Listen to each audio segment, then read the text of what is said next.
What's up, LA? Welcome to a new year and a new episode of What's Up, LA, your guide to everything that's happening in the LA arts community. I'm your host, Anthony Lorenzo Garcia, and I'm what happens when you feed a mogwai after midnight.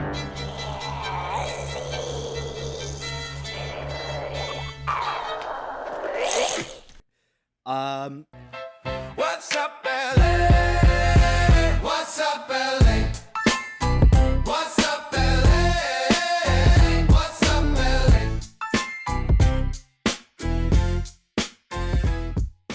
it's my great honor to introduce one of the most prolific playwrights of our lifetime, arguably, Donnie Jarman. Thank you so much for being here today. I really appreciate it. Yeah, it's a pleasure. Say hi to the people of America, please, if you would. Hi, people of America. Hi, can I name names? No. Absolutely. Call out at Nina, least Colin, four Brian, of your favorite people Genevieve, right now. Guitars, drums, and hello, everybody.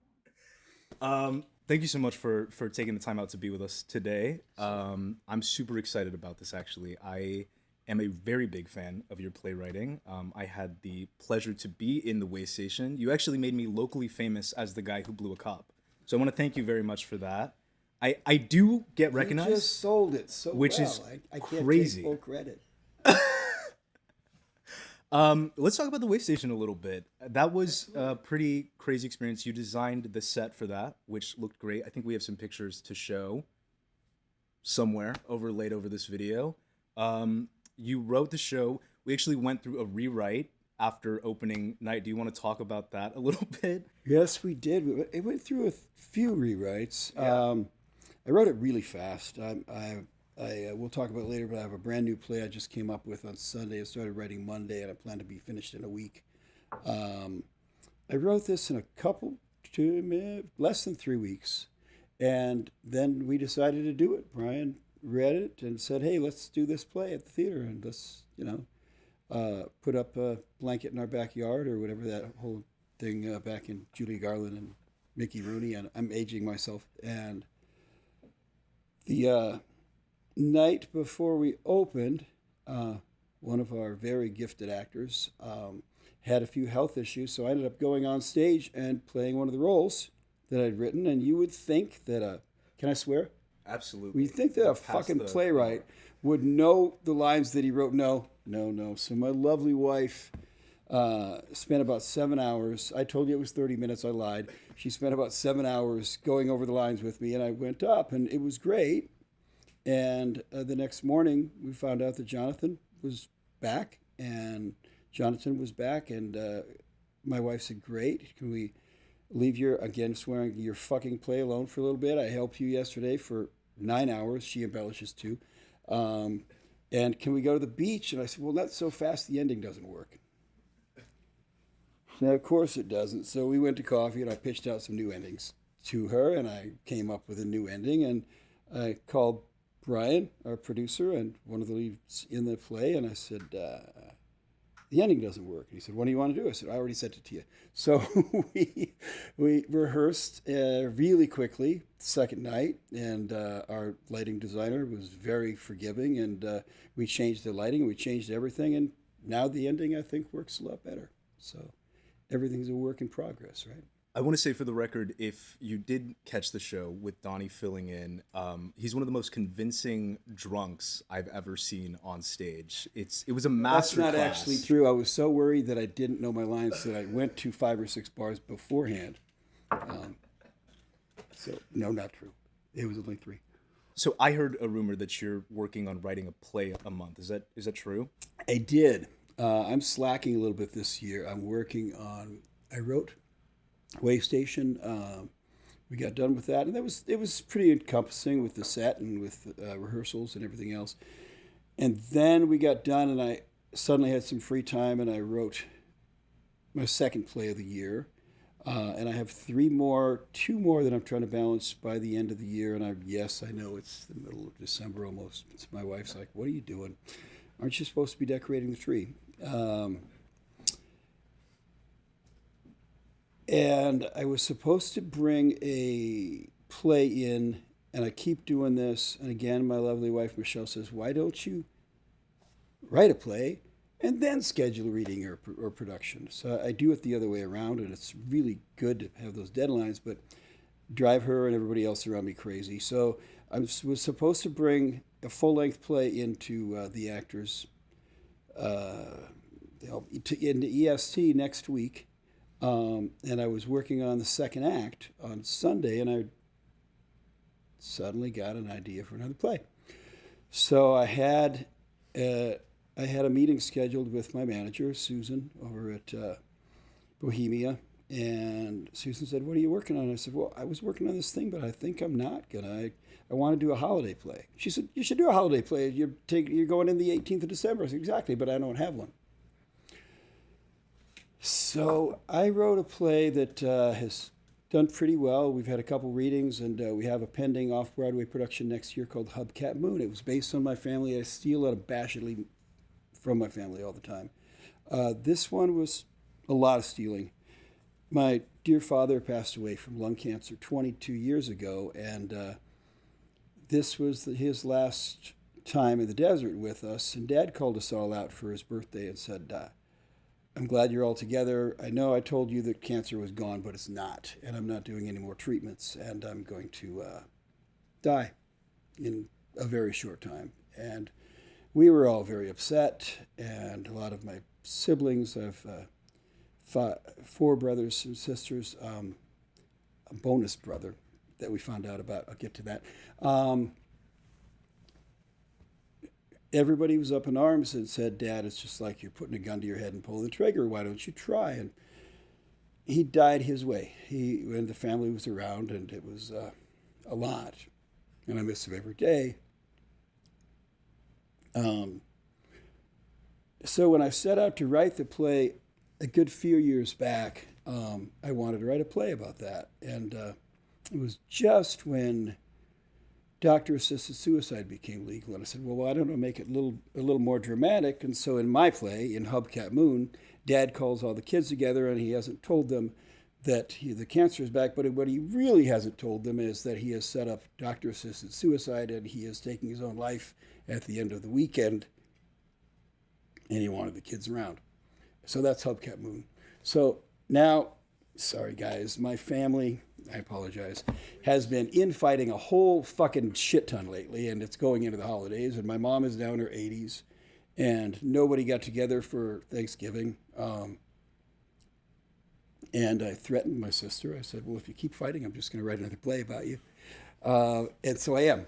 So Onion Snow is the sequel. It's my first sequel ever that I came up with on Sunday. And I started writing on Monday, and I've written 22 pages so far. And I plan on finishing the play by the end of the week so I can print it up, and we'll have our reading on Thursday with another brand new play. And Onion Snow is Hubcap Moon 22 years later. Well, I want to say thank you for sharing that. I mean, I think it takes a pretty powerful artist to share something like that with people on a very general scale. Really, because my wife tells me I share it too much like that every day. But I was talking to a really wonderful director who I think is going to be directing one of my plays for Winterfest at EST this year, Chuma Galt. We were long-winded conversation last night, and I said, I think that everyone has always said, write what you know, and I said, I think I've gotten to the point in my life after writing plays for some 35 or more years, and I can't help but write what I know, because I can, I've done it. I can write a thing about 2 guys discovering a sexy female alien in their backyard because she crash landed her spaceship. And it's still me. I want to ask you sort of about your progression as a writer. I did discover your first play was called Tiger Lilies. It was produced in the early 90s. And as I understand it, you were not the original playwright of that show, but you sort of asked if you could take a stab at it, and it became a pretty successful production at the time. Yeah, I got called into by a wonderful director that I've known for years, Bernardo Rosa, the Burbank Theater Guild, and we were he wanted to develop this play based on the Blue Boys of Summer. It's an article that came out in the LA Times about these gay bashers who would go to baseball games, and afterwards they would meet unsuspecting victims who they deemed homosexual with baseball bats, and they would beat the holy fuck out of them. And Bernardo, he really wanted to approach this in a theater piece, and I was invited as one of the actors, and there were 4 of us, and we started doing improvs, and we had a writer, and he got a TV deal, and then we didn't have a writer, and I was thinking about writing plays, and I'd done a lot of theater, and I said, Bernardo, why don't I take a crack at it? And we wrote it. It ended up having a run at the Coast Playhouse, and garnered a lot of attention and some awards, and they wanted to take it to New York, and I didn't understand how that whole thing worked, so I just said, I'm going to write something else. So I kept writing, and we did make it into a film, though. A couple years later, a friend of mine and I, we kind of I was right before digital. We did it on this really, what we thought was a great camera. It was a really shitty video camera, and the production quality was so bad, but the actors were so intended, and I understand there's a rough cut of this, and I never even knew that.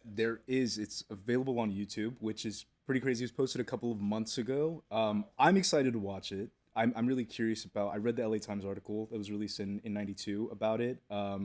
It says it's a pretty unflinching depiction of what it was like in that time. I think what we set out to do was we set out to paint a picture and tell a story of what we saw. Not in preachment, not say, this is what we see. We see that there's a lot of hatred. We see there's a lot of hate spewing out, and it should stop. So the play is very cyclical. I will say that. So, hate and aggression and anger and abuse, it just keeps feeding off itself, I think. And so we didn't try to paint anyone out as victims. We didn't try to even paint anybody out as bad guys. We just tried to show the story. But it was tough because it was from the point of view of the perpetrators. The story was told and that's what Bernardo always wanted, and that's what I tried to capture as a playwright. It was told from the point of view from the gay bashers. I think that's something I want to say just as an observer of your writing. I think it's really powerful how you've created characters who exist in this sort of morally gray area. It was the same thing with Way Station. We were watching people who we empathized with, but there was a duality to it. I think that the big reveal, not to spoil it in case you missed it, but most of the characters were not great people. They were not bad people either. Sorry. Yeah, so again, sorry if you missed it. We'll circle back to you when we also hit off-Broadway. That'd be fun. But yeah, it's really cool how you write these characters. And is that something I've seen 2 of your pieces? I got to watch Spinning the Bottle with Georgia Fox. I also want to say, just as an aside, it was the first time I was ever starstruck. She came up to me after the reading. Oh, damn it. I thought you were talking about me. Go ahead.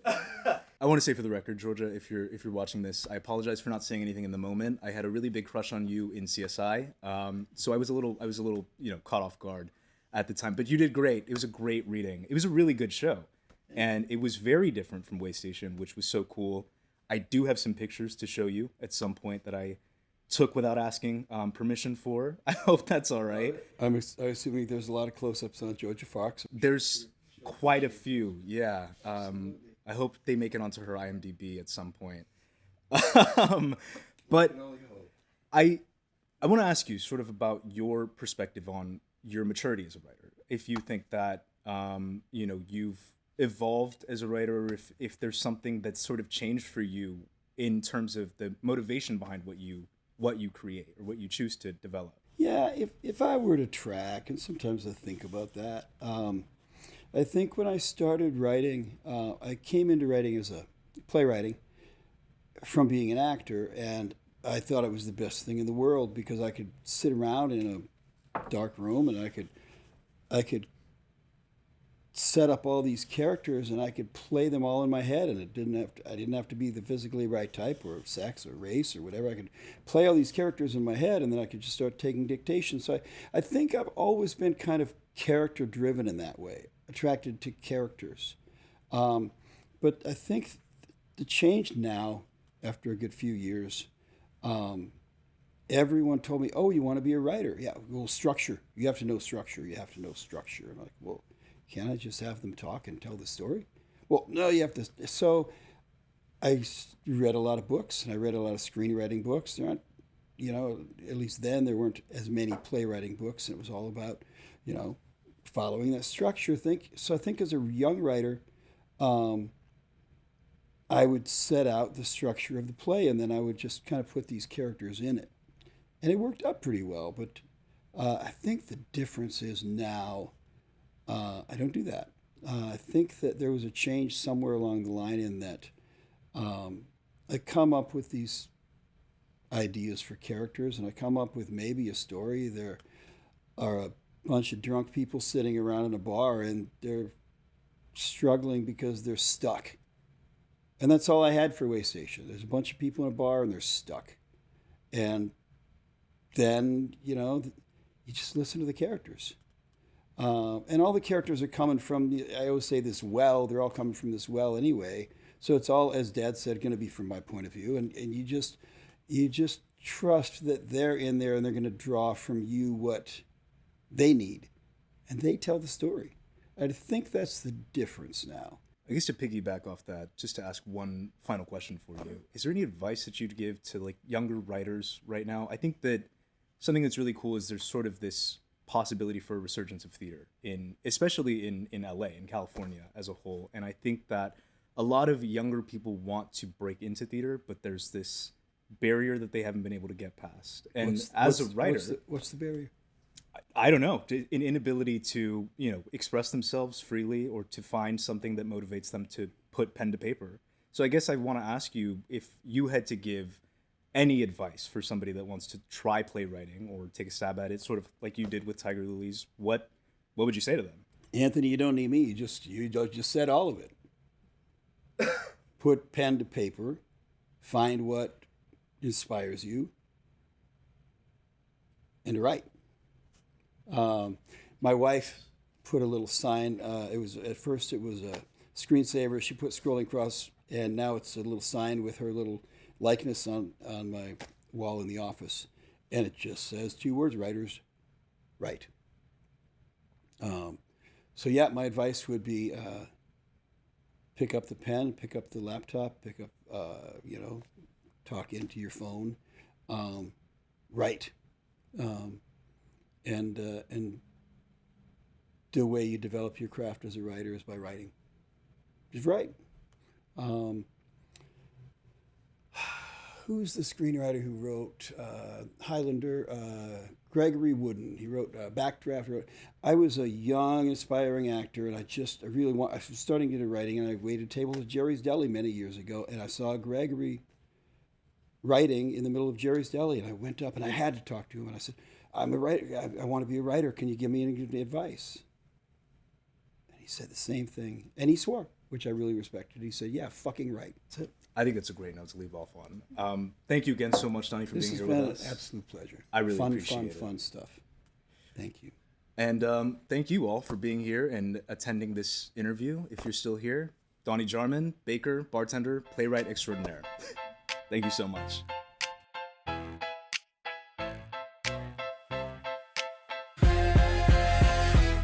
Sunday, January 11th, 2026, 11 a.m.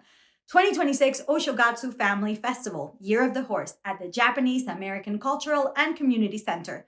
Sunday, January 11th, Perfume-making in vintage bottles at Hands Makers Collective, 4:30 p.m. In this hands-on perfume-making workshop, you will create a custom fragrance and take it home in a unique vintage perfume bottle. Monday, January 14th at 4 p.m., Collage Jam for teens at Central Library. Create collage art and listen to music together. Join in this fun opportunity to hang out with other teens and transform a piece of library history into your personal artwork. January 15th at 6:30 p.m., Women Only Open Mic at the Village Well in Culver City. An open mic in West LA by women for women. A platform for female and female-identifying poets, musicians, storytellers, comedians, and performers. While all are welcome to attend, this is an event that aims to amplify women's voices. Free acting classes for veterans at the Blue Door Theater starting Fridays in January. RAA and Warriors for Peace have partnered to teach free Shakespeare and monologue techniques to help military veterans with a passion for acting gain true mastery of their craft. A safe, supportive environment for actors to play, experiment, and tap into their emotional breadth. Email info@rAA.org for details.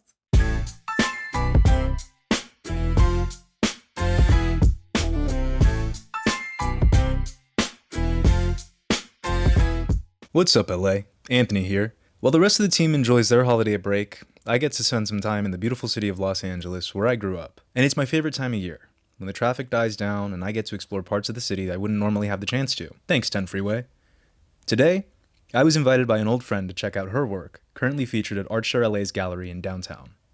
Hi, I'm Noel Piechowski. I am a glass artist born and raised in Venice Beach, California, and currently I am part of this show called Zip Zap Glow. I got into art at a really young age. I was always the kind of artsy kid, always doing crafts with my parents and growing up in a household where my dad was an artist and my mom did a lot of art on the side, and she's quite a great painter.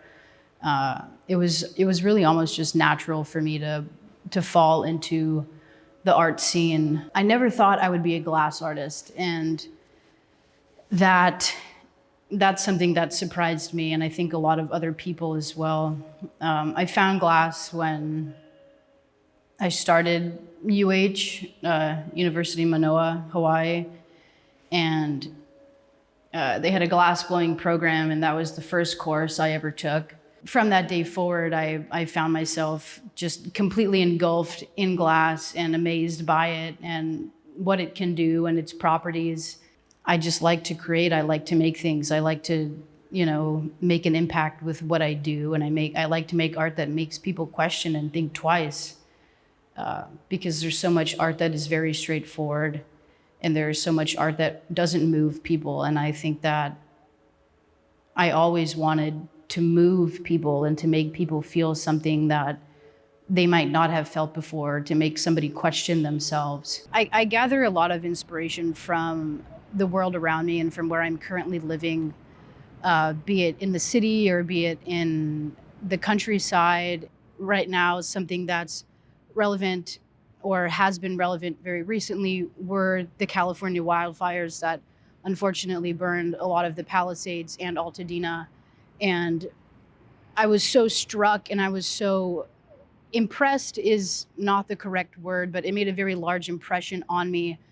Also, a lot of my inspiration really comes from self-reflection and from the human experience.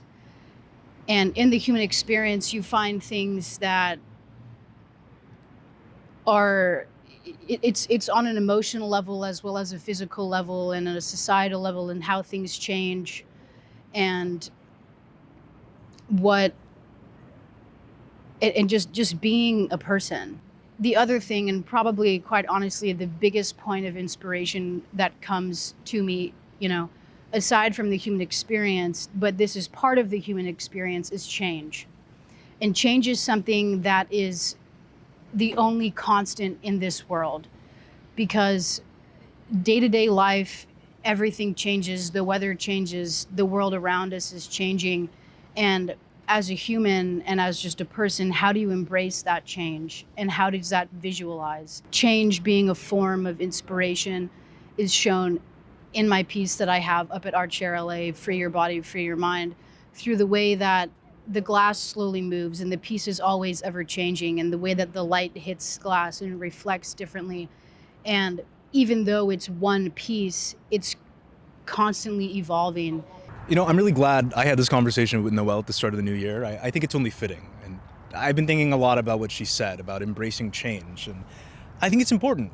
Whether it's a change of pace or a change of scenery, whatever it is, you should start this new year off by doing something good for yourself and something good for the community. I did. I'm in a completely different place than I started this episode in.